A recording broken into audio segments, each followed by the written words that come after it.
할렐루야. 예, 옆에 있는 분 축복하도록 하겠습니다. 모든 것이 마음에 있습니다 라고 축복하시기 바라겠습니다. 예. 자, 뭐 그런 의미에서 통성경 노래 한번. 마음이기 때문에 제일 먼저가 하나님의 마음이죠. 그럼 제가 잠깐 설명드릴게요.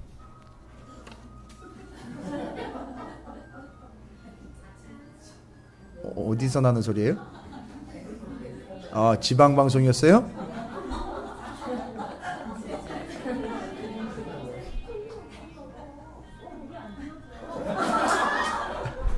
천천히 하세요, 천천히. 이야, 언제나 들을 수 있게 그렇게 싹 세팅을 해놓고 계시는구나. 감사합니다. 예. 자, 한 10가지 우리가 이거 이제 하나님의 마음 열방을 향한 그 만나 세대 신앙계승, 천년모범, 마음가지의 사랑해줄 사명해줄 절망 앞에서 희망, 징계 희망의 디딤돌, 재건 공동체 어떻게와 이렇게 사이. 여러분 이걸 왜 하느냐 하면은요, 여기 하나님의 마음이 성경에 담겨 있기 때문에 이걸로 하나님의 마음을 이해하면서 가는 거예요. 제가 이제 설명드리는 거예요. 자세하게는 아니고요, 틀을 설명드리는 거예요. 그러니까 하나님의 마음이 성경에 담겨 있다. 근데 그 마음을 성경을 읽으면서 우리가 어떻게 하죠? 우리의 마음에다가 새기는 거예요. 그래서 오늘도 그 본문에 보시면은, 오늘 말씀에 보면 그 언약, 그 말씀이 우리 마음에 있다고 그래요. 왜냐하면 우리 마음에다가 새겨주셨기 때문에 우리 마음에 있거든요. 그리고 또 성경을 읽다 보면 그 하나님의 마음이 읽혀집니다. 여러분 이 관점으로 바로 그 20마당 하나님의 마음, 그걸 이제 알아가시는 거예요. 이해해 가시는 거예요. 그러면 첫 번째로 하나님의 마음이잖아요. 하나님의 마음이 뭘 하나님의 마음이라고 이야기하느냐? 저쪽에 창세기에 보면 하나님의 마음이 어떻게 나와 있죠? 1장 보시기에 좋았더라라는 이 마음이 6장 넘어가면서 하나님이 이 세상에 이 인간들 창조하신 거를 어떻게 하셨다고요? 한탄하셨다 그랬어요. 아, 이제 눈치채셨어요? 이 성경에 하나님의 마음이 이렇게 표현이 됐어요. 참 좋았던 하나님의 마음이 범죄한 인류로 인하여 그 마음이 한탄하는 마음으로 바뀌어내는, 여러분 이걸 읽어내실 수 있냐는 얘기입니다. 이걸 읽어내야 그 성경을 통해서 하나님의 마음을 읽는 자가, 자 뭐가 되는지 아십니까? 솔로몬처럼 지혜로운 자가 된다는 거예요. 이 지혜는 어디로부터 오는 거냐? 그래서 마음으로부터 오는 거예요. 그러니까 하나님의 마음을 알아낸 자들이 지혜로운 자들이고요. 하나님의 마음을 알아내려면요, 방법은요, 그렇죠, 말씀을 읽는 거예요. 아는 거예요. 이게 정확하게 공식입니다. 그래서 하나님의 마음을 아는 자는 곧 지혜로운 자예요. 그 하나님의 마음을 알 수 있는 유일한 방법은 말씀이에요. 왜일까요? 유일하게 하나님이 알려주신 것은 딱 하나밖에 없어요. 완벽한 계시.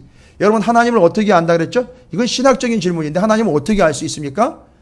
하나님이 당신을 알려주시지 않으면 우리는 알 수가 없어요. 이걸 뭐라고 그러냐면 신학적으로 계시라고 그럽니다. 근데 완벽한 계시, 우리가 가지고 있는 완벽한 계시, 그렇죠, 말씀이 있어요. 그러니까 그 계시, 말씀을 통해서 하나님의 마음을 알아내면 우리는 어떤 존재가 된다? 지혜로운 존재가 된다. 이걸 얘기하는. 그래서 여러분 하나님의 마음이 제일 첫 번째 타이틀로 창세기에 보면 좋았던 하나님이, 창조 때 좋아하시던 하나님의 마음이 홍수 심판 때 아프고 아주 한탄스러운 마음으로 바뀌고 있는 걸 여러분이 읽으실 수 있느냐 이거예요. 열방을 향한 꿈은 뭐예요? 홍수 후에 하나님이 누구를 선택을 하죠? 아브라함을 선택을 해서 모세를 통해서 이스라엘을 뭐를 만들죠? 제사장 나라 만들어서 그냥 너네들만 구원받아라가 아니라 제사장 역할 해라. 그래서 열방을 구원해. 그래서 열방을 향한 꿈인 거예요. 이 마음이에요. 하나님의 마음. 아, 이게 이제 읽혀지시죠? 아, 그런 거구나. 하나님의 마음, 열방을 향한 꿈. 만나 세대는요, 제사장 나라는 뭐가 있죠? 나라니까 이 나라를 이끌어 가야 되는 원칙이 있죠. 사람 말고 원칙 뭐죠? 얘기하셨네요. 뭐? 한 글자. 법. 그 제사장 나라의 법은 뭐죠? 말씀이에요. 구체적으로 이야기하자면 지금 구약의 모세오경이니까 모세오경이 법이에요. 그렇죠. 근데 그 법을 이렇게 지키는 거라는 걸 보여준 사람이 있죠. 말씀으로 이걸 이렇게 지키는 거라는 걸 보여준 사람이 있죠. 법을 가지고 장난질하는 게 아니라, 법을 가지고 휘두르는 게 아니라 이렇게 사는 거야 라고 옆에 끼고 아예 보여주는 거 있죠. 누구죠? 그렇죠. 제사장 나라의 왕이 해야 될 역할이라는 거죠. 그래서 지금 만나 세대는 뭐냐 하면, 잘 보세요. 그 제사장 나라의 원칙인 법을 40년 동안 만나 먹으면서 광야에서 어떻게 했죠? 법을 한 과목을 가지고 40년 동안 한 민족이 배운 거예요. 그래서 그거를 하늘로부터 내려오는, 하나님이 내려주신 공급하는 만나만 먹은 게 아니라 하나님의 말씀도 같이 먹었다는 거죠. 교육받으면서 먹었습니다. 그래서 이게 하늘로부터 내려온 이게 생명의 떡인데 그게 바로 예수 그리스도고 말씀이다라고 신약에 또 설명이 되잖아요. 그래서 만나 세대는 제사장 나라의 법인 그 하나님의 말씀을 전수받고 교육받는 것, 그게 만나 세대인 거예요. 하나님의 마음은 뭐죠? 이들에게 뭘 가르치고 싶다? 하나님 나라의 법, 제사장 나라의 법인 말씀 가르쳐주고 싶다. 말씀을 가르쳐주고 싶다는 얘기는 그 말씀이 곧 누구의 마음이니까요? 그렇죠. 내 마음을 좀 알려주고 싶다. 이해가 되십니까? 그 만나 세대예요. 그래서 하나님의 꿈을 40년 만에 이 이스라엘 백성들이 다 담아버렸어요. 그래가지고 60만이, 그 60만이 장정 60만이잖아요. 인원 파악했잖아요, 그때. 근데 그 사람들이 다 담아냈다는 거예요. 그 마음을. 그 다음에는요, 신앙계승이죠. 하나님은요, 그걸 당대에 끝내지 않고 어떻게 하길 원하시는 거죠? 물려주길 원하죠. 여러분, 그래서 그 신앙계승의 성공적인 사례가 있잖아요. 솔로몬의 성공적인, 신앙계승의 성공적인 사례. 그렇죠. 두 사람이에요. 아직 왕정 시대가 아니니까. 그렇죠. 보아스하고 여호수아. 여러분, 이거 캐치해내는 거 대단한 수준인 거예요, 여러분. 신앙계승 됐지요? 보아스는 어떻게 신앙계승 된 겁니까?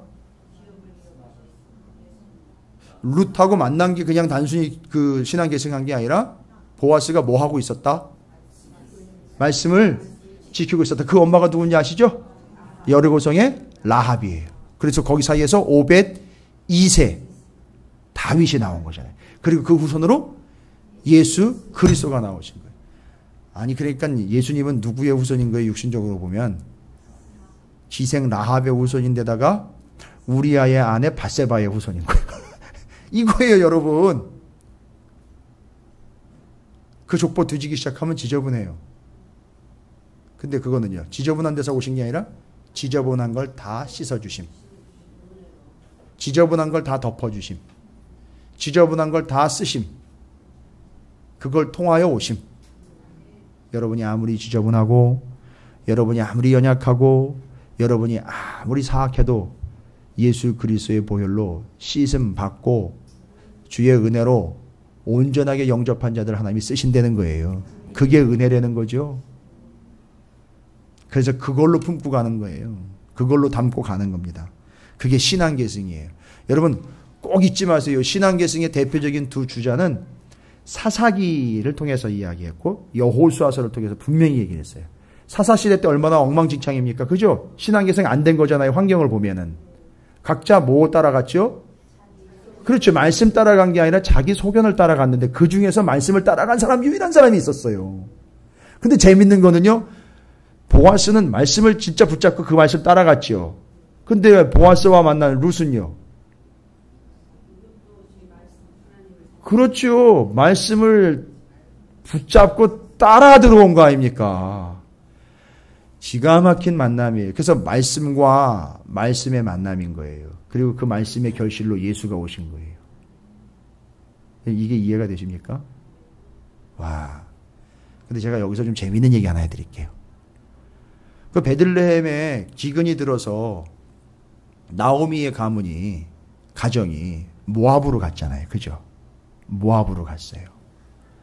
그 모압에 가서 다 탕진하고 다 죽고 돌아오지요. 여러분 그 돌아올 때 성경 본문에 보면은요.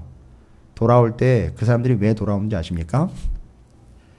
다 거덜나서도 먹을 게 없어서 들어왔지만 아니 그렇다고 베들레헴도 먹을 게 없으면 그거 들어와도 똑같을 거 아니에요.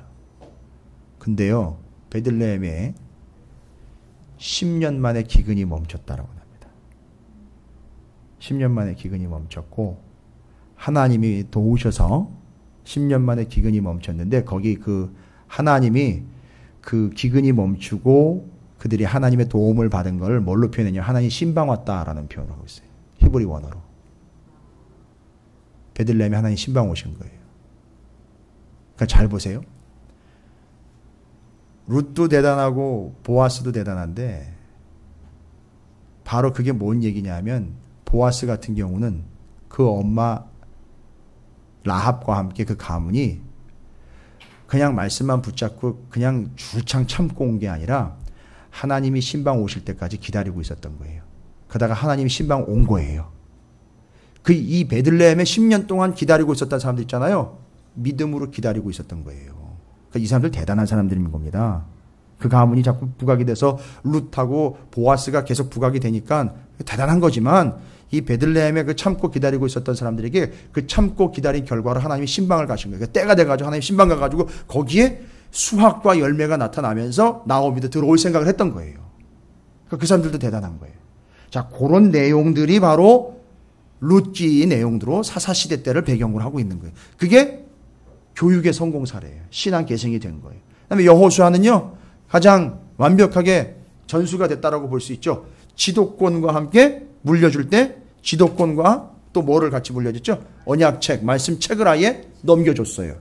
그리고 여호수아는 그걸 물려받고 어떻게 했을까요? 책을 여호수아서 보면 뭐라고 나와 있죠? 주야로 그 책을 묵상을 했어요. 모세는 책 없었잖아요. 근데 여호수아는 얼마나 행복해요. 그 율법책을 받았어요. 그래가지고 그걸 주야로 묵상했습니다. 여호수아가 그 당시에 여호수아 쓸 때 뭐 하고 있었죠? 여호수아를 기록할 때 그 당시에 여호수아가 뭐를 하고 있었죠? 가나안 땅 들어가가지고 여호수아가 가서 한 사명이 뭡니까? 가나안 땅을 정복했잖아요. 근데 정복할 때도요. 정복하고 들어오면 얼마나 피곤해요. 그죠? 그런데 그 피곤한데도 그냥 피곤하고 골아떨어지지 않고 그러면 전쟁 나가기 전에 묵상하고 나갔고 전쟁 끝나고 들어와서 저녁에 말씀 묵상한 거예요. 이게 여호수아예요. 역사에 독서 광이 두 사람이 등장하는데 성경적인 사람하고 역사적인 사람이 있어요. 하나. 여기 여호수아고요. 정말 독서 광인 사람이 누구였냐면 신구약 중간시대에 나온 알렉산더라는 대왕이에요. 헬라 제국의 대왕 알렉산더. 그의 아버지가 필리포스 2세라는 사람인데 저기 그 마케도니아 출신의 왕인데 그 아버지가 알렉산더를요 독서를 얼마나 시켰는지 알렉산더가 전쟁 중에도 책을 손에서 놓지 않았다 그래요. 그래서 알렉산더 상당히 철학적인 인물이기도 합니다. 그러니까 그 대제국을 세울 수 있었죠. 그 유명한 스승이 있어요. 알렉산더의 스승. 아버지가 스승으로 붙여줬어요. 철학자. 그 당시에 제일 유명한 철학가예요. 아리스토텔레스를 붙여줬어요. 여러분 별로 놀라지 않는데요. 아무리 비싼 과외를 붙여도요. 그런 과외는 못 붙입니다. 아리스토텔레스 신학자, 철학가가 알렉산더를 아예 교육을 시켰습니다. 가정교사로 아예 들어왔었어요. 그리고 그가 독서를 열심히 했습니다. 그러나 그보다 더 뛰어난 독서가가 누구냐 하면 바로 여호수아라는 거죠. 그래서 여러분 알렉산더가 알렉산드리아에 큰 도서관 세운 거 아시죠? 그 도서관에다가 책을 모으다가 유대 율법서가 들어왔어요. 야, 이거 어마어마한 책이다. 야, 이거 대단한 책인데 이거 정말 가치 있는 책인데 근데 히브리 원어로 돼 있어요. 야, 이 아쉽다. 이거 번역할 수 없을까? 이집트에 있는 도서관이니까. 알렉산드리아. 야, 이거 어떻게 해석을 할까?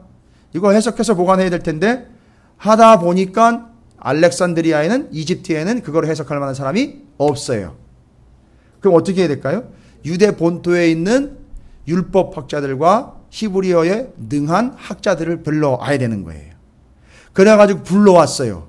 지파별로 6명씩 70명 혹은 72명이라고 하는데 대충 70명이라고 그럽니다. 그 70명이 모여가지고 그걸 헬라어로 번역을 해냈어요. 그게 그 유명한 70인역 성경이에요. 자연스럽게 제가 중간사까지 얘기를 드렸습니다. 그 70인역이 중간사 시대 때 말라기하고 마태복음 사이에 400년의 기간 동안에 그게 BC 한 250년경 될 거예요. BC 한 200년경 그쯤에 번역이 돼버려요. 그래서 제가 얼핏 한번 말씀드렸죠. 그렇게 번역된 구약 성경이 헬라어로 번역이 됐으니까 헬라어를 쓰는 모든 세상의 지역에 퍼져나갈 수 있겠죠. 분명히 그걸 누군가 봤을 거지요. 봤겠지요. 읽었겠지요. 믿었겠지요. 근데 이게 어디까지 갔을까요? 저쪽에 페르시아까지 갔어요. 바사 왕국까지 갔습니다. 바사 왕국의 제사장들의 손에까지 들어갑니다. 어? 이런 인물이 있어? 그런데 별을 봤어요. 이거랑 일치를 해요. 이야, 어디서? 예루살렘에서 쫓아간 거예요. 연결되죠? 그게 누구예요? 동방박사. 동방박사가 몇 사람이라 했죠? 안 넘어가시네. 이야. 어제 그 말씀 교육시키면서 청년들한테 물어봤어요. 동방박사가 몇 명이죠? 그러니까 3명이 아주 자연스럽게 얘기하다. 자랑스럽게. 그래가지고 제가 소리를 져서 짱! 소리를 졌는데 다 깜짝 놀래가지고 어디 거짓말 하냐고. 그래서 성경 펼쳐가지고 설명 쭉 해줬어요. 자, 요렇게 흐름으로 가는 겁니다. 근데 지금 제가 이제 그 신앙 계승에 대해서 얘기를 드리다 보니까 거기까지 가는데 여호수아 또 보아스. 여러분 제가 왜 이야기 드리냐면 여러분의 가정이요. 여러분의 가정에 여러분의 후손과 여러분의 자녀들이 이 신앙 계승에 귀중한 본들이 되시길 주의로 축복합니다. 그렇게 되시길 바랍니다. 예. 그리고 이제 그 마음같이 천년모범이죠. 무슨 얘기냐면 천년모범은 앞으로 그 뒤로 예수님 오실 때까지 1000년 동안의 기준이 되는 거예요. 여러분 역대상 우리가 이제 마쳤잖아요. 책거리를 해야 되는데 끝났어요. 이번 주 금요일 날. 근데 제사장 나라를 가장 완벽하게 이해한 왕이잖아요. 다윗 왕이요. 그래서 그 하나님이 임하시게 될 성전을 지으면서 그걸 성전이라고 하지 않고 비라. 그게 뭐라 그랬죠? 비라를 지었다 그랬어요. 성전인데 원래는 성전을 지어야 되는데 비라라고 해서 자기는 어디에 살고 있죠 지금? 그래서 그거를 하나님의 성전을 지을 때 자기가 성전 짓는다라고 했는데 히브리 원어를 보니까 뭘 지었다고 표현했어요? 왕궁을 지었다 그랬죠. 그러니까 지금 그 하나님의 성전은 하나님이 왕궁으로 계시는 거예요. 왕궁에 계시니까 하나님은 뭐가 되는 거죠? 왕이 되는 거예요. 할렐루야. 그러니까 내가 왕이 아니라 하나님이 왕이시라는 걸 드러낸 거지 않습니까? 이게 정확한 제사장 나라의 컨셉이잖아요. 이게 이 본이요. 이 제사장 나라의 완벽한 본이 몇 년 동안 간다는 거예요. 다윗 그 이후로 예수님 오실 때까지 1000년 간다는 거에서 1000년 모범이 된 거예요. 이 사람이요. 할렐루야. 옆에 있는 분 축복하기 바랍니다. 2000년 모범 되시기 바랍니다. 네.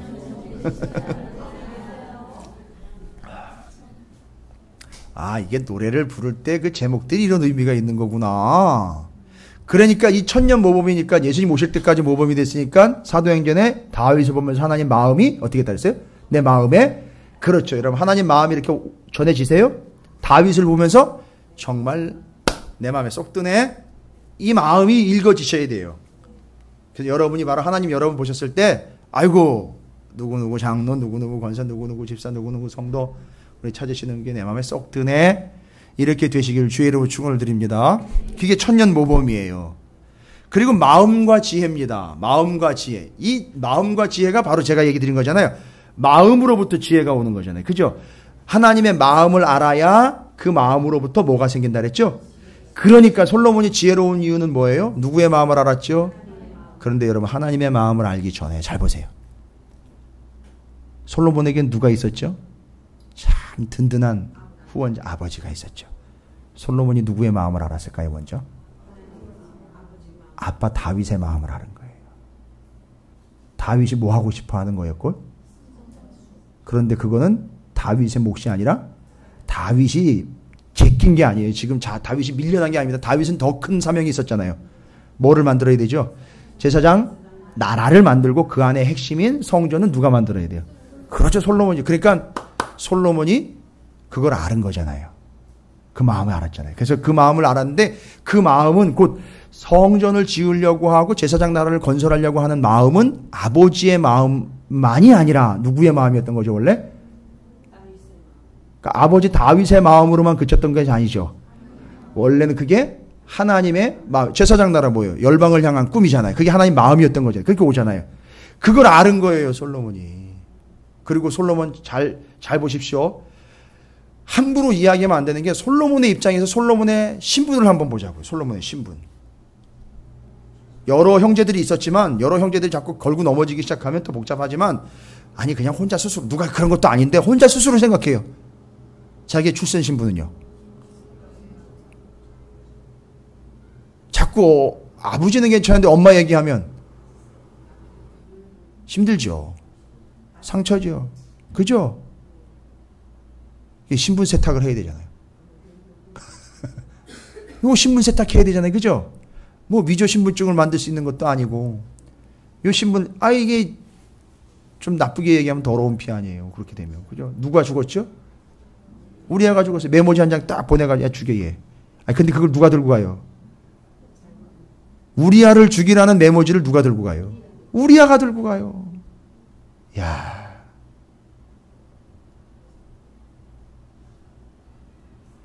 그걸 누가 봤어요? 누가 받았습니까, 메모지? 요압이 받았어요. 딱 받고는 요압이 한번 인상 딱 쓰는 거예요. 이거 뭐 이런 게 다 왕으로 서 있나 싶은 거죠. 그래서 나중에 솔로몬이 왕이 됐을 때 요압이 아비아달과 함께 반역에 대열했습니다. 여러분 이런 거 보이세요? 그러니까 요압이 그걸 제사장 나라라는 컨셉으로 계속 가면서 이걸 이 사람이 어쩔 수 없는 거구나.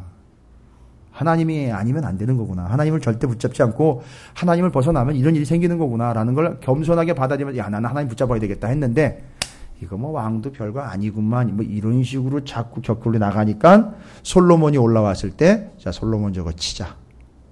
저거 제거하고 다른 왕 세워서 아도니아가 그래서 왕이 되려고 그랬었잖아요. 그죠? 그게 다윗의 다른 아들이었거든요. 기억나십니까? 다윗의 다른 아들 아도니아가 자기가 왕이 되고 싶어가지고선 아버지의 후궁 달라 그랬잖아요. 바세바가 달라고 들어갔어요. 솔로몬한테. 솔로몬이 그때 얘기하죠. 엄마 좀 생각 좀 하세요. 엄마. 그 그러니까 첩이 아니라 그 후궁을 줘버리면 저 형이 저 아도니아가 아버지의 정통을 잇는 사람이 되는 겁니다. 그럼 나는 여기서 물러나야 되는 거고 그걸 왕을 그놈을 세워야 되는 겁니다. 정신 좀 차리세요 좀. 도대체 어쩌자고 그 얘기를 들어주시는 겁니까? 하면서 제거를 하는데 아도니아와 함께 아비아달 제사장과 요압이 탁 나오는 거예요. 거기 서 있던 거예요. 여러분 이 두 사람 뭐 하려고 그랬던 거예요? 결론은 그러니까 나중에 가면서 왕국 세워보려고 했던 거지 않습니까? 그러니까 하나님의 마음으로부터 벗어난 거 아니에요. 이 사람들은.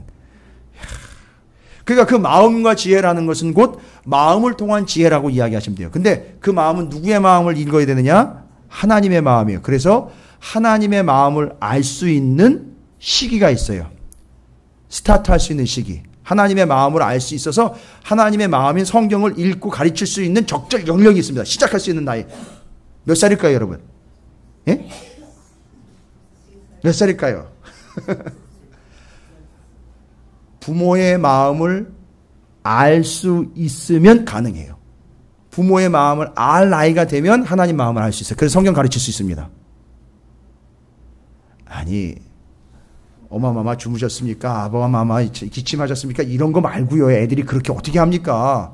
근데 엄마 아빠의 마음을 아주 기가 막히게 어떨 때는 아주 요놈들은 아주 그냥 아주 영악하게 마음을 간파할 때가 있어요. 부모 마음을. 그죠? 들어보셨습니까? 지금 우리 지금 세대는 물론 부모님도 계시지만 아이들을 다 키워봤고 키운 세대이기 때문에 지금 키우고 있기 때문에 여러분 그런 얘기 들어보셨죠? 나 밥 안 먹어! 들어보셨어요? 나 교회 안 가! 들어보셨죠? 나 밥 안 먹어! 여러분 반찬이 없어서 그러는 걸까요? 요놈이 이 이야기를 하면 엄마 아빠가 마음이 안 좋을 거라는 걸 아는 거예요. 그죠? 그러니까 벌써 엄마 아빠 마음을 아는 거예요. 얘들이. 그때부터요.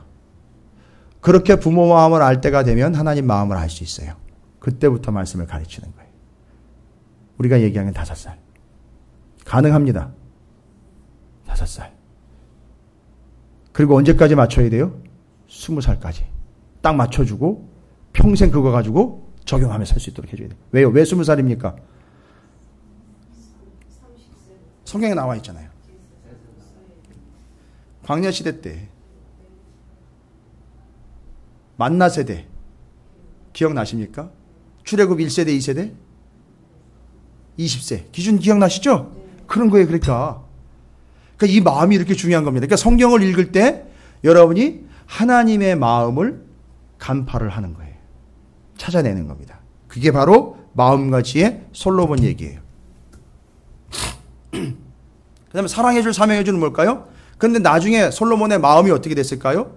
마음이 변질돼 버립니다. 그렇죠? 그래가지고 이 솔로몬 이후로 나라가 어떻게 되죠? 갈라지잖아요. 마음이 바뀌어 버립니다. 이 마음이 변질이 돼 버려요. 그래서 변질된 마음을 회개합니다. 아니구나.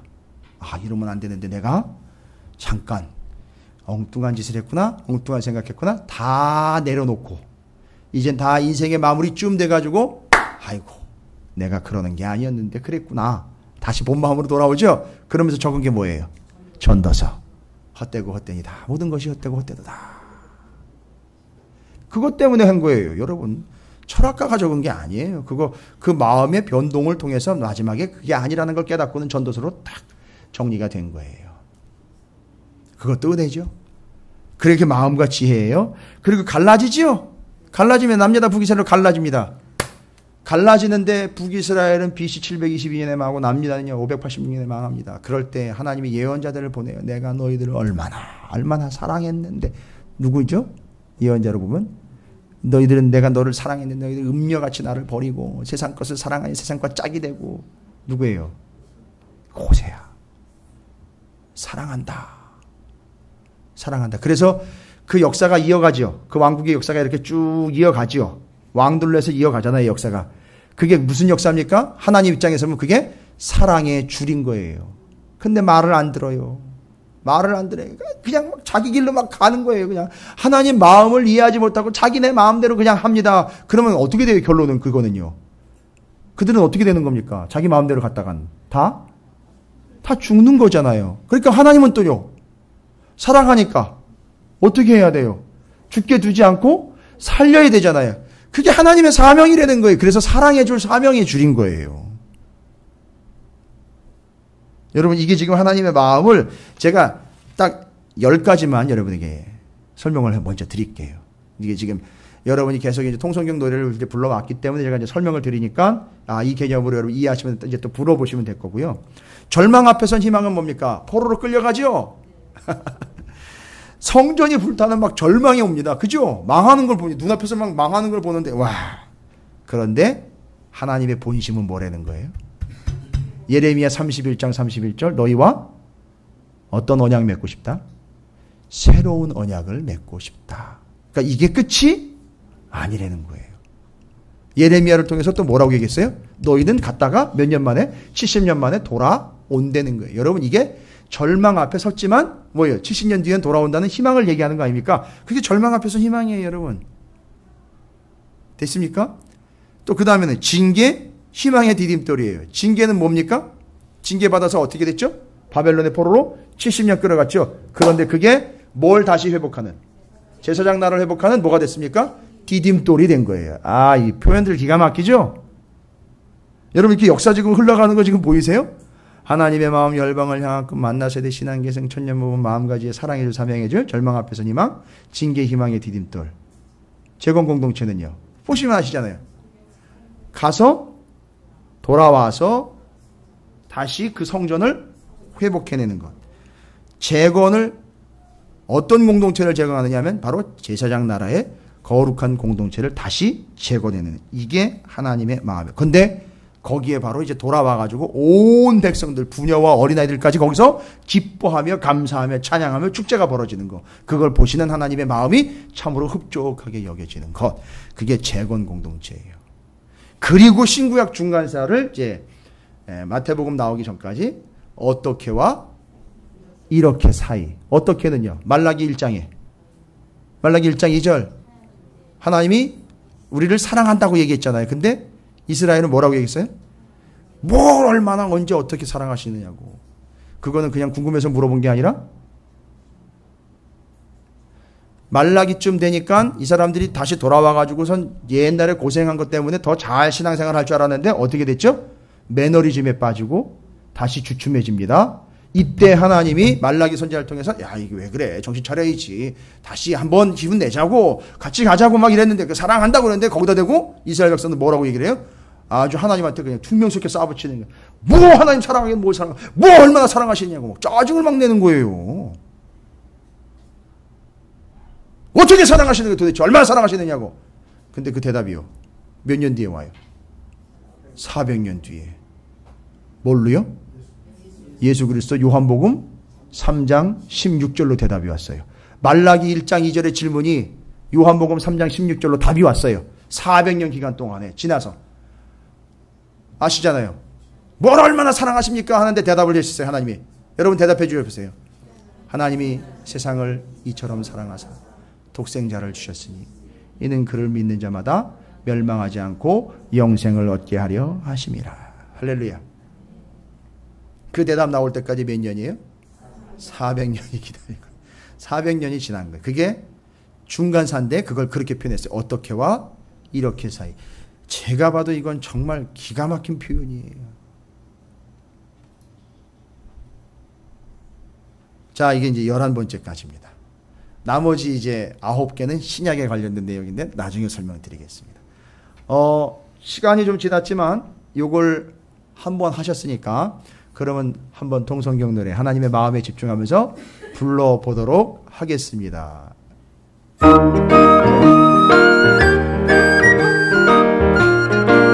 하나님의 마음입니다. 내 마음 아니에요. 하나님의 마음 열방을 향한 만나서 신나게서 전면 모범과 사랑의 주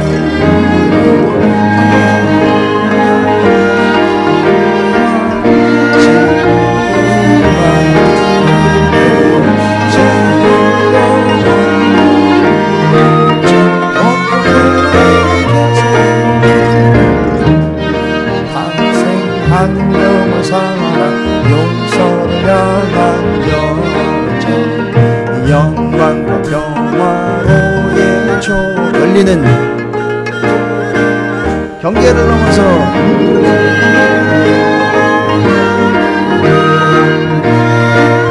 알려줍니다. 선한 싸움을 위하여 미리 받은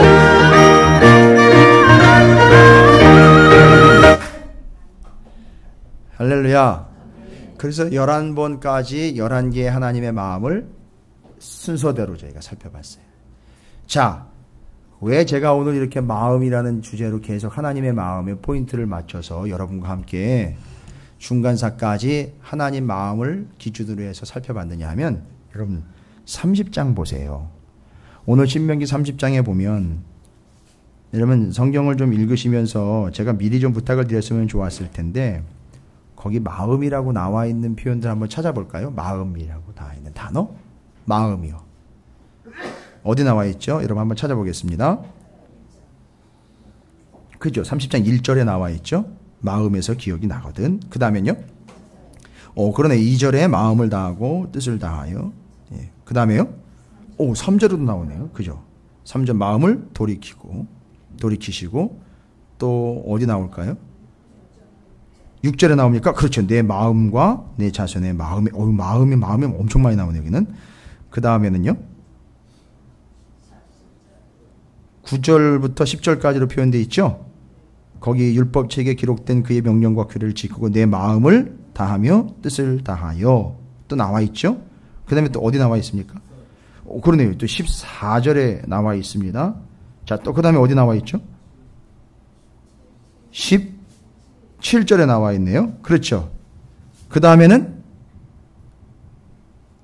없는 것 같습니다. 그렇죠. 총 몇 번 나온 거죠, 그러니까?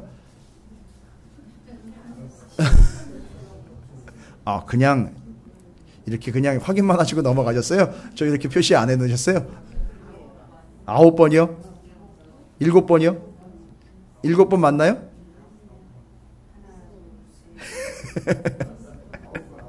9번이에요? 야, 한 절에 2번씩 나온 데도 있으니까 9번 맞습니까? 야, 9번으로 하겠습니다. 제 마음이 아니라. 자, 그러네요. 자, 중요한 겁니다. 여러분, 오전 말씀 좀 다시 한번 떠올려 볼까요? 오전 말씀. 오전 말씀에 분명히 얘기한 것은요. 하나님의 말씀을 지키지 않는다는 것은 단순히 말씀을 안 지키는 우리의 의지가 아니라 뭐를 깨는 행위라 그랬죠? 언약을 깨는 행위라 그랬죠. 이미 우리는 말씀을 지키느냐 안 지키느냐로 우리가 구원받느냐 안 받느냐가 아니라 이미 우리는 뭐 때문에 구원을 얻은 거죠? 그 언약으로 인해서 구원을 얻은 백성이에요. 이거는 그러니까 하나님과의 언약 관계라는 거죠. 그러니까 이게 언약 관계에 있기 때문에 우리는 자연스럽게 당연히 뭐를 지키게 돼 있죠? 언약의 조항들인 말씀을 지키게 되어 있죠. 그러니까 저주는 어떻게 올까요? 말씀을 안 지켜서 오는 저주가 아니라 그렇죠. 언약이 깨졌을 때 저주의 내용을 보세요. 언약을 깼을 때 어떤 저주가 오느냐면 20절 보세요. 21절. 29장 20절 21절. 어때요? 만약에 여러분 그 말씀을 하나를 안 지켰으면 그 말씀 하나에 해당하는 것만 벌을 받으면 되잖아요. 그죠? 그런데 언약이 깨졌기 때문에요. 어떤 일이 발생됩니까? 이 책에 기록된 모든 저주를 받는데 이 책은요. 언약의 책 아니에요. 그렇죠? 그러니까 이건 지금 말씀이 깨진 게 아니라 뭐가 깨졌다는 거죠? 언약이 깨졌다는 건 하나님과의 뭐가 깨진 거죠? 관계가 깨진 거예요. 관계가 깨졌다는 것은 하나님의 마음을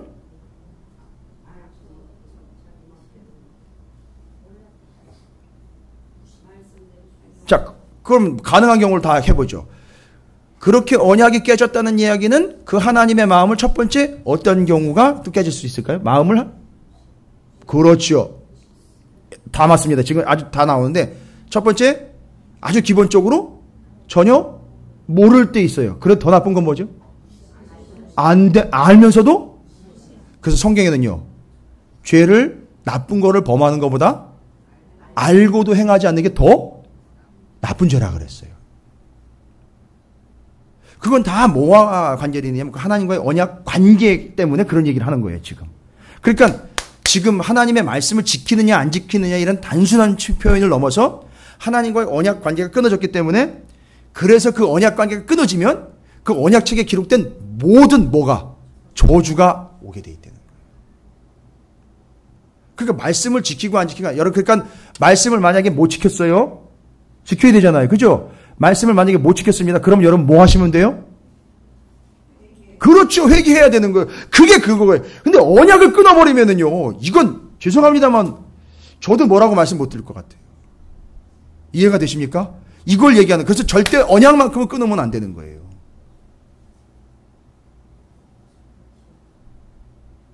그래서 이게 언약이 끊겨지면 바로 어디로 가는 겁니까? 아예 언약도 체결도 안 되고 언약이 끊어지면 어디로 가는 거예요? 지옥으로 가는 거예요. 그래서 언약이 끊겨진 채로 살아가고 있는 사람의 삶은요. 여기를 살아가고 있지만 뭐를 살아가는 거나 마찬가지죠. 지옥을 살아가고 있는 거나 마찬가지인 거예요. 여러분. 그게 생지옥인 거예요. 여러분.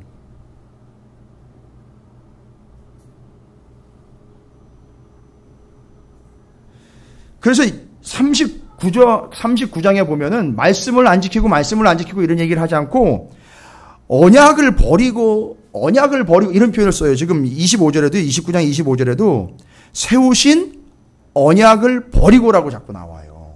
그러니까 말씀을 단순히 한 구절 안 지켰다의 이 포인트가 아니라 하나님과의 관계를 끊어버리고 언약을 여기서 버리고 이렇게 얘기하고 있는 거예요. 여러분 이게 하나님 뭘 얘기하려고 하는지 여러분 아시겠죠? 이제 단순히 말씀을 하나를 하면 지키고 안 지키고 순종하고 안 하고의 문제를 넘어서 그보다 더 근본적인 건 하나님과의 관계, 이 관계인 언약을 지키려고 하는 하나님의 마음을 여러분 읽으시라는 얘기예요.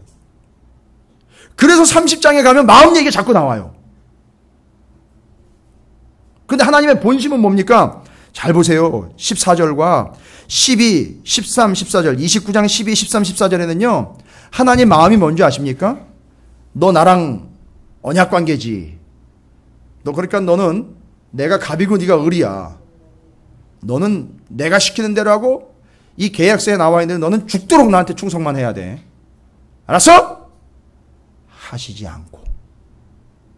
하나님 뭐라 그랬는지 아세요? 하나님이 너하고 나는 언약 관계인데 하나님이 그 언약 관계의 그 언약 내용이 있잖아요. 그 언약이 뭐라 그랬죠? 본질적으로 내용은 더 쉽게 얘기하면 하나님이 그들과 맺은 약속이잖아요. 그죠? 그 약속을 뭐라고 얘기하시는지 보십시오. 내가 이 언약 14절입니다. 내가 이 언약과 아니 하나님이 누구한테 맹세를 해요? 그죠? 맹세하실 필요 없잖아요. 그런데 자 보세요. 언약과 맹세예요. 이거 오전에 제가 이걸 말씀 안 드린 이유는 오전엔 너무 중요한 앞부분이 있었기 때문에 말씀 안 드려요. 근데 이 뒷부분에 보면 언약과 맹세가 상당히 중요해요. 왜냐하면 자 하나님하고 백성하고 무슨 관계라 했죠? 언약 관계지요. 그러면 이게 서로 뭘 맺은 거죠? 약속을 맺은 거죠. 그렇죠. 그럼 하나님 쪽에서도 약속하신 거고 사람 쪽에서도 약속한 거예요. 그런데 하나님은 그 약속을 어떻게 하셨다고 했어요? 언약과 맹세라는 것. 이 언약은 바로 그 약속이에요. 맹세는요. 약속 이행 의지예요. 약속 이행 의지라고요. 지키겠다는 거예요, 하나님이. 들리십니까? 아, 언약 관계인데 우리 보고만 하라고 하시는 게 아니라 언약의 당사자인 하나님도 약속했어. 나 꼭 지켜. 할렐루야. 그러니까 그 언약 관계를 유지를 하면은 뭐가 이루어지는 거죠?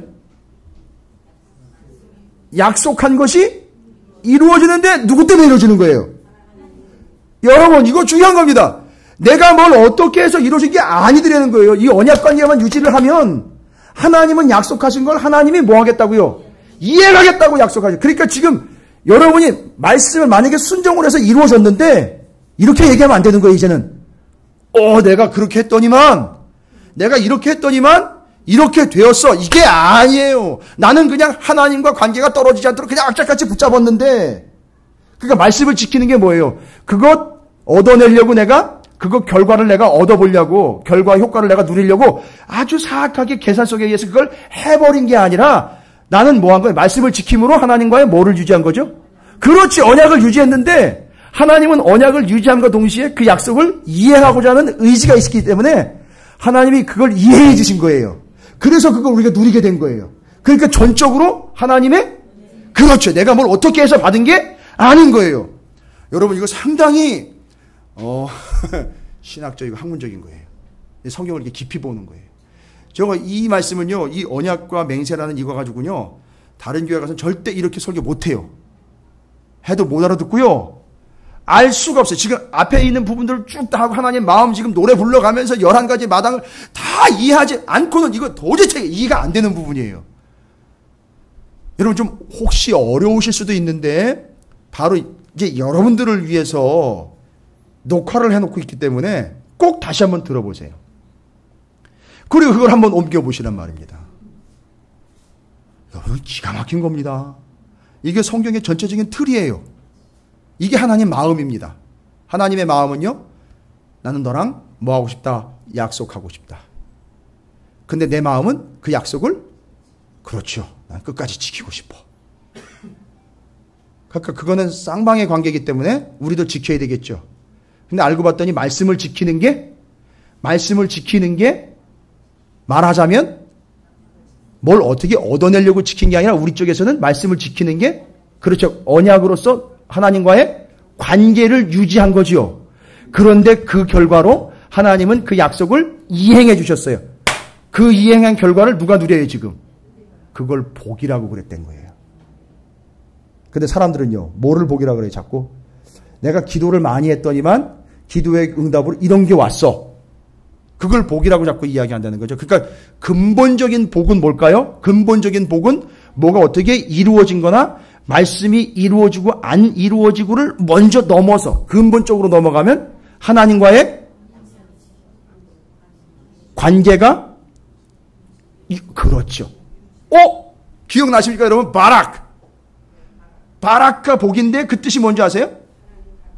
하나님과의 관계에서 오는 모든 것 이게 복인 거예요. 돈 벌고 건강해지고 뭔가 나아지고 풍성해지는 게 복이 아니라 하나님과의 관계로부터 오는 모든 효과가 다 복이라는 거예요. 바락. 그 뜻이 뭔지 아십니까? 바락 무릎 꿇다는 게 그 앞에 무릎 꿇다. 그러니까 하나님과의 관계에서 우리는 무릎 꿇는 존재잖아요. 그죠? 그거로부터 오는 모든 것들이 다 복인 거예요. 그러니까 더 건강하고 돈 벌고 잘 되고 형통하는 것만 복이 아니에요. 그러니까 여러분 오해 없이 들으세요. 이 하나님과의 온전한 관계에 있다 보면 때로는 우리에게 아픔도 올 수 있어요. 그죠? 어떨 땐 질병도 올 수 있습니다. 근데 그게 하나님과의 관계 속에서 오는 거라면 그것도 뭐가 되는 거죠? 예. 제가 다른 교회 가서 이거 못해요. 이 설교 못합니다. 다른 교회 가면 아유 저런 목사는 다시는 부르지 말아야지 이렇게 돼버려요. 근데 이걸 이해하시면 그게 다 받아들이는 거예요. 지금 우리는 이 땅에서 지금 현상에 보이는 것들이 어떻게 돌아가고 어떻게 나한테 편리하고 나한테 좋은 대로만 좋아하는 그거를 복이라고 하지 않고 우리는 깨달았다는 말이죠. 뭐가 복이냐 진짜 복이냐. 하나님과의 언약 관계인 그게 깨지지 않은 게 복이라는 거예요. 이거 신학이에요. 맞아요. 이건 바라크입니다. 이게 바라크의 본질이에요. 바락을 한다고 얻는 게 복이 아니라 유지하면 얻는 게 복이에요. 내가 하지 않고 이행하겠다라는 하나님의 뜻이 정확하게 전달이 된 거예요. 그래서 이행하십니다. 근데 약속대로 되드리는 거예요. 그걸 괜히 또 인간이 착각해가지고 야 내가 이렇게 했더니만 이렇게 됐네. 절대 착각입니다. 아니라 하나님이 이행하셨기 때문에 된 거예요. 그러니까 자기 실력으로 자꾸 착각하는 거죠. 이제 그게 교만이라는 거예요. 이해가 되십니까? 와우 한번 해주세요.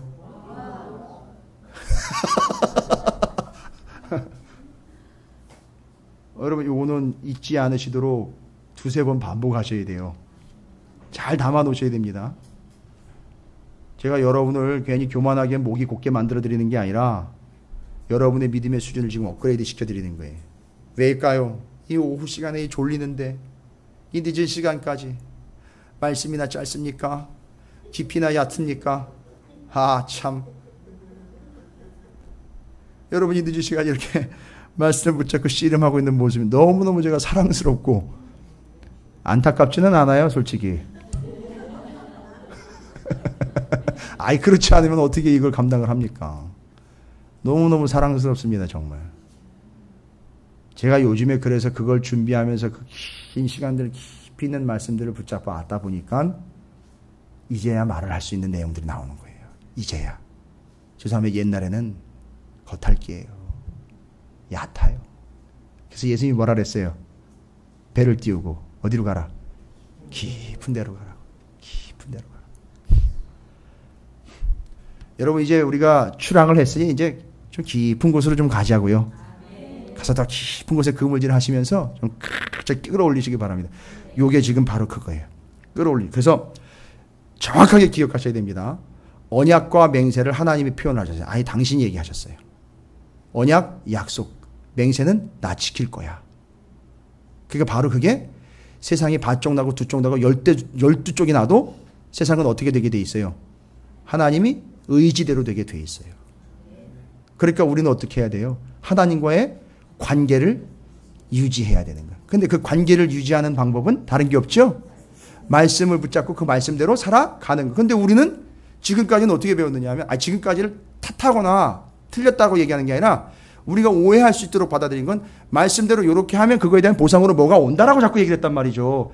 아이, 그것도 틀린 건 아닌데 그 보상이 그곳 행위에 대한 즉각적인 열매가 아니라 관계가 유지되다 보니 뭐가 이루어진 거죠? 하나님의 이행사항이 이루어진 거예요.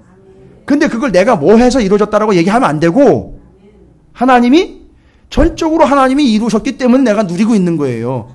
여러분 입고 계신 옷, 여러분이 타고 다니시는 차, 여러분이 거하시고 계신 그 집들, 이거 다 내가 잘해서가 아닌 거예요. 그나마 여러분이 그렇게 하나님과 관계를 유지하려고 하다 보니 하나님은 이행하시고 그걸 여러분 지금 누리고 있습니다. 그걸 복이라고 이야기하는 거예요. 30장에 그걸 얘기하는 겁니다. 그럼 여러분 복을 받으려면은요. 이제 얘가 얘기 드릴게요. 이제 복을 받으려면 이라는 조건을 좀 붙여볼게요. 복을 받으려면은요. 그 복은 무슨 복이라고 그랬죠? 말씀을 행한 그 결과로서 우리가 얻어내는 그런 콩꽃물이 아니라 그랬죠? 그 복은 뭐라 그랬죠? 하나님과의 언약이 유지되는, 관계가 유지되는 게 복이라는 말이죠. 그러려면 아까도 말씀드렸죠? 오전에 말씀드린 거죠? 말씀을 행함으로 얻어내는 게 아니라 말씀을 행함으로 우리가 하나님과의 관계 유지. 그래서 아예 뭐 하시라 그랬죠? 말씀에다가 우리 삶을 묶어버려라. 할렐루야. 그러면 이제 말씀에다가 우리의 삶을 묶는 행위에 대한 것들을 설명으로 오늘 30장이 이야기하는 거예요. 그게 어디로부터 나온다는 거죠? 마음으로부터 나온다는 거예요. 자, 말씀에다가 우리를 묶은, 또 우리가 말씀에다가 우리의 삶을 묶는 것, 그게 다 어디로부터 오느냐? 이제 마음으로부터 옵니다. 그 마음은 우리 마음이 먼저가 아니라 누구의 마음이 먼저라고요? 하나님의 마음이에요. 성경이 하나님의 마음이 있는 거죠? 그래서 성경을 붙잡지 않으면 뭘 알 수 없다? 하나님의 마음을 알 수 없다. 자, 그래서 그 하나님의 마음을 이해하면서 말씀에 우리의 삶을 묶기 위해서 그 관계를 유지해서 그것이 결국 하나님이 이행하시는 결과를 우리가 누리게 되는 그 복까지 가려면 우리는 하나님의 말씀에 묶여야 돼요. 매야 되죠? 그러면 우리의 마음에 그게 돼 있어야 돼요. 그럼 마음을 어떻게 해야 됩니까? 자, 1절이잖아요. 내가 내게 진술한 모든 복과 저주가 내게 임함으로 내가 내 하나님 여호와로부터 쫓겨간 모든 나라 가운데에서 이 일이 어떻게 해요? 마음에서 기억이 나거든. 여러분, 하나님의 말씀을 어떻게 해야 돼요? 마음에다가 새겨서 기억하게 해야 돼요. 매일 기억하셔야 됩니다. 틈날 때마다 기억하셔야 돼요. 하나님의 말씀은 어떻게 해야 된다?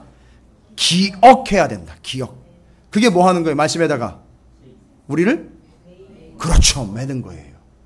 오. 말씀에다 매는 건 그 말씀을 기억하는 거다.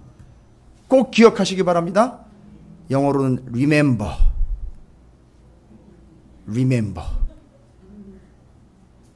꼭 기억하시기 바랍니다.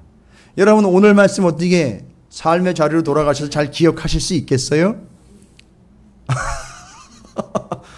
대답이 막 관계가 끊어지는 소리가 막 들리네.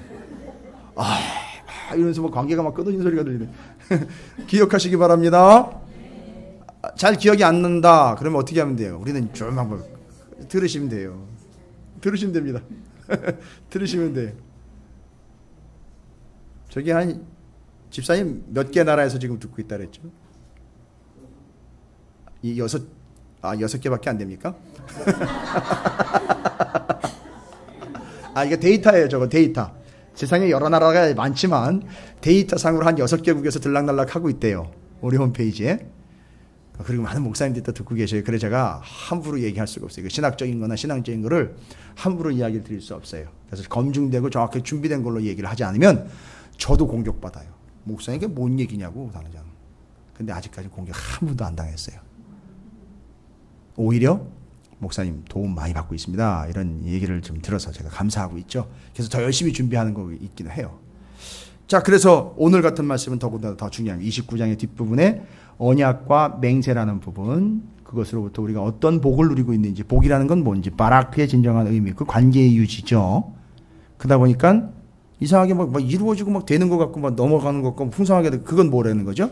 내가 해서가 아니라 하나님이 그걸 이루신 거, 이행하신 거예요. 그래서 그걸 누리게 된 거지. 그러니까 내게는 아무 이유가 없습니다. 야, 이게 전적 은혜라는 거예요. 전적 은혜. 근데 그거를 하나님과의 관계를 유지하려면 유일한 거잖아요. 하나님과 관계를 우리는 하나님의 말씀을 지키는 거잖아요. 근데 그걸 어떻게 했다고? 말씀에다 아예 우리의 삶을 묶어버리는 거죠. 첫 번째 방법, 말씀에다 나를 묶는 것은 그 말씀을 뭐 하라? 기억하라. 할렐루야. 그래서 통성경 노래 부르는 거예요. 기억하시라고. 자, 두 번째는요. 2절과 6절이에요. 2절과 6절 우리가 또 아까 나왔고, 자, 3절입니다. 3절입니다. 혹시라도 이 마음이요. 어떨 때가 있죠? 섭섭할 때도 있고요. 마음이 좀 지칠 때도 있죠. 마음이 좀 공고해질 때도 있죠. 대답들을 안 하시네. 다 마음이 좋으신가 봐요. 그럴 때 어떻게 하는 겁니까? 3절.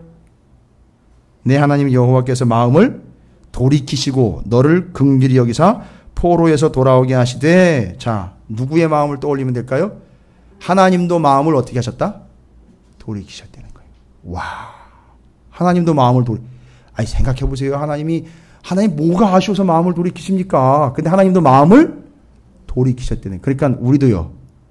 때론 힘들고, 때론 내 마음이 내 마음 같지 않고, 지난 금요일에 내 속에 내가 너무 많아가지고, 피할 것도 없고, 너무 많아요. 소리가 너무 많이 들려요. 그래요. 그렇게 혼란스러울 때마다, 또 마음이 막 어려울 때마다, 막 마음이 시끄러울 때마다, 자, 방법은 뭐라고요? 마음을 돌이키는 거예요. 근데 이게 지금 좀 전에 마음의 그 말씀을 기억해라고 그랬죠. 그 다음에 마음을 돌이키라고 그랬죠. 여러분, 마음을 돌이키는 방법이 뭐예요? 말 그대로. 다른 거 없어요. 그렇죠? 다시 말씀을 잡는 거예요. 이게 돌이키는 겁니다. 마음을 돌이키는 거예요. 그래서 마음을 우리는 돌이켜야 됩니다. 그 다음에 2절과 6절에 또 나와 있지만, 자, 2절과 6절을 제가 말씀드리려고 3절을 먼저 한 겁니다. 어떻게 하래요? 마음을 다하고 뜻을 다하여 어떻게 하래요? 말씀을 청종하래요. 뭘 노리고? 그대로 될 걸 노리고가 아니라 마음을 다하고 뜻을 다해 그 말씀을 어떻게 하래죠? 지키려는 이유는요. 마음을 다하고 뜻을 다하여 뭘 유지하라는 거죠? 그렇지, 하나님과의 관계를 유지하. 여러분, 어려운 거 아니에요. 여러분이 형식적인 거 아닌 거 제가 알아요. 여러분 이 정도 지금 모여 계시면 이분들은 지금 열정과 사모함이 있는 건데, 마음을 다하고 뜻을 다하여 여호와 하나님 말씀을 청종한다. 여러분, 이게 뭔 얘기예요? 마음을 다하고 뜻을 다한다라는 것은 다른 거 아니에요. 하나님의 말씀을 청종하는 게 마음을 다하고 뜻을 다하는 거예요. 계속 말씀을 붙잡는 거 있잖아요. 계속 말씀을 붙잡아 가는 게 이게 마음을 다하고 뜻을 다하는 거예요, 실제로. 다른 게 아닌 그 말씀에다가 계속 붙잡아 매고 가는 것이 마음을 다하고 뜻을 다하는 거예요, 여러분. 그리고 이 마음을 다하고 뜻을 다한다는 것은 온 마음과 온 뜻이니까 말씀 외에는 다른 것이 없다. 이거 고백하는 거예요, 또. 그 마음과 그 뜻을 다하는 것은. 자, 이게 9절, 10절에도 또 나오잖아요. 그죠? 마음을 다하고 뜻을 다하라. 9절, 10절에서 마음을 다하고 뜻을 다하라 나옵니다. 14절입니다, 여러분. 14절에. 그 말씀에다가 우리를 묶어오는 거예요. 말씀에다가 우리를 묶는 겁니다. 그래야지 그 관계가 유지가 되죠? 오직 그 말씀이 내게 매우 가까워서. 말씀이 멀리 있는 게 아니래네요. 그러니까 우리는 핑계 댈 수가 없네요. 그죠? 말씀이 멀리 있지 않대요. 멀리 있지 않으면 얼마나 가까이 있습니까, 여러분, 말씀이? 성경 집어보세요. 성경 이렇게 붙잡아보세요. 입에다 대시고 마음에다 대보세요. 그렇게 가까이 있다는 거예요. 그러니까 뭔 얘기예요? 읽을 수 있고 새길 수도 있는 거에 지금 너무 가까운 데 있어요. 실제로. 그죠? 그렇게 하라는 겁니다. 입에다 두고 마음에다 두라는 얘기잖아요. 그럼 뭐 하는 거죠? 거기다 말씀에다가 나를 묶는 거잖아요. 그럼 그 결과로 하나님과의 관계가 유지된다는 거잖아요. 지금 그 얘기하는 겁니다. 지금 다른 얘기하는 게 아니에요. 지금 너무 가까이 있죠? 말씀이요. 여러분 들고 다니시잖아요. 심지어는.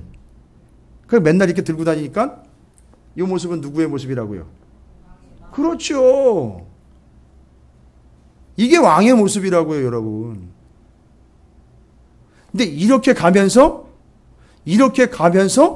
주차장에서 싸움질이 났어요. 그건 아니라는 거잖아요. 그건 아니라는 거죠. 그죠? 그럴 수 없다는 거죠? 예. 그게 아니라는 거잖아요, 그거는. 근데 이렇게 가면서 말씀대로 살아갑니다.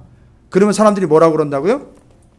그 사람이 한 행동을 보고 아, 여기 있는 게 그거예요. 이렇게 된다는 거죠. 그렇죠? 아, 여기 있는 내용이 지금 당신이 보여준 그 모습이 그거예요? 그럼 그 사람은 뭔 역할 잘한 거죠? 왕질 아니라 왕의 값을 한 거예요. 그래서 우리는 값질하는 게 아니라 값을 하며 사는 존재가 되어야 된다고 말씀드리죠? 야, 여러분 옆에 있는 축복합니다.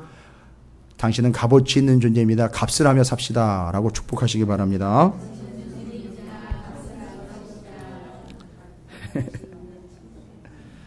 자, 17절입니다. 아까 좀 전에 얘기했던 거 3절과 연결해서 같이 얘기하는 겁니다. 항상 마음이 시큰둥해지면서 예전과 같지 않고 다른 마음이 생길 것 같다 싶으면 하시라도 멈추지 마시고 하시라도 그 길로 계속 가시지 마시고 어떻게 하라고요? 마음을 어떻게 하라고요? 자, 마음을 돌이키는 것이 바로 뭐예요? 회개하는 거죠. 그것이 곧 말씀에 우리를 묶는 거예요. 그리고 관계를 유지하는 겁니다. 그게 하나님과의 관계는 유지되고 하나님은 계속해서 그 유지된 상태에서 뭘 하신다 그랬죠? 아까 맹세. 이행하시는 거고 그것이 이행사항이 우리의 삶에 이루어지고 그걸 우리는 복이라고 이야기하는 거예요. 정리되셨습니까? 야, 이거 마음이 얼마나 중요한지 여러분 이게 정리가 됐네요. 그래서 우리가 하나님의 마음도 읽어봤고 자, 하나님의 말씀에 우리를 묶는 방법 말씀드렸죠? 뭐 하라? 첫 번째 1절에 기억해라. 두 번째는요 3절과 17절 연결해서 어떻게 하라? 돌이켜라. 그 다음에는요 마음을 다하고 뜻을 다해라. 그 다음 14절에는요 그 말씀이 우리의 입과 우리의 마음에 있게 해라. 가까이 있으니까. 자, 이게 다 뭐 하는 방법이라고요? 말씀에다가 우리를 묶는 거예요. 매이는 거죠. 그것은 뭘 유지하는 겁니까? 관계를 유지하는 겁니다. 그것은 곧 하나님은 관계가 유지되는 상태에서 약속을 이행하십니다. 그 약속 이행사항이 우리에게 뭘로 온다고요? 복으로 옵니다. 이야, 이 복 하나 얘기하려고요 1년 걸렸네요. 여러분 이게 복입니다. 어떻게 설명해 주실 수 있겠어요? 절대 깔아보거나 무시하면서 설명하시면 안 됩니다. 그건 왕의 모습이 아니죠. 여러분이 설명해 주실 수 있어야 돼요. 복이란 바라크란. 이제는 여러분이 알고 계시는 히브리어가 몇 개 좀 되잖아요. 그죠?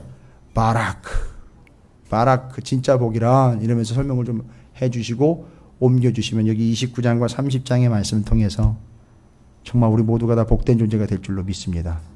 여러분들은 당연한 거고요. 그 관계가 유지되면서 당연한 거고요. 하나님이 이행해 주십니다. 우리가 해서가 아니라 우리는 그냥 관계를 유지하면서 말씀만 붙잡고 갑니다.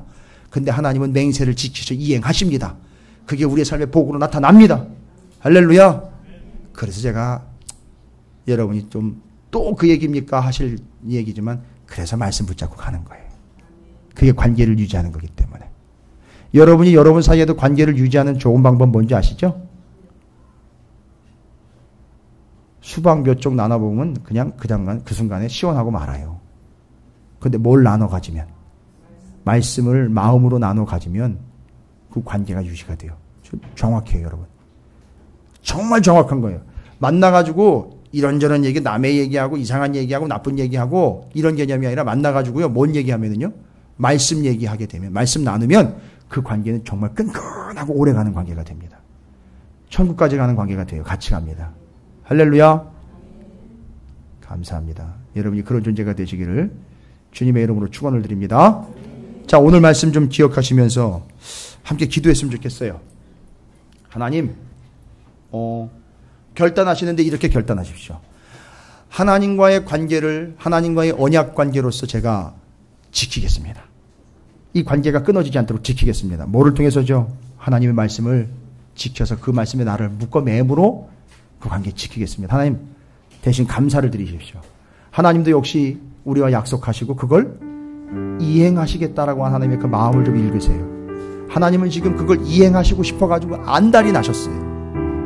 그 연결된 관계 속에서 내 삶에 여러분 한 사람 한 사람의 삶에 그걸 이행하시고 싶어가지고요 아주 안달이 나셨습니다. 그런데 이게 끊어지면 이행이 안 돼요.